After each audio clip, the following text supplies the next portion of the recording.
नमस्कार दोस्तों, कल बिहार की राजधानी पटना में बिहार के अभ्यर्थी यह मांग कर रहे थे कि बीपीएससी टीचर टीआरई 4 से पहले बिहार एस्टेट कराया जाए। लेकिन बिहार सरकार उन छात्रों के साथ, बिहार की पुलिस उन छात्रों के साथ कल कैसे पेश आई, आप सबके सामने है।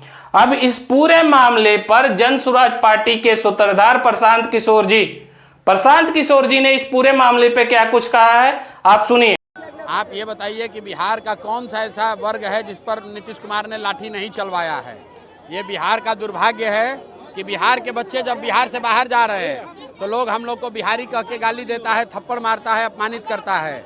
और बिहार की सरकार भी जो है, हम लोग जब सरकार तक लोग अपनी बात लेकर जाते हैं तो वहाँ पर भी नीतीश कुमार अपने बंगले में बैठकर उन पर लाठी चार्ज करवाता है।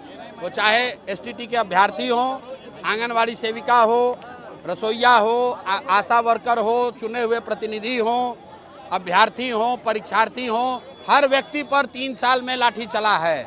अब जनता ने इसीलिए तय किया है कि जब चुनाव होगा और नेताजी लोग आएंगे गांव में, तो जैसे वहां पर लाठी चली है वैसे इस बार वोट की लाठी चलेगी नेताओं के खिलाफ, और इनको हरा कर इनका बोरिया बिस्तर बंद करके जनता घर भेजेगी।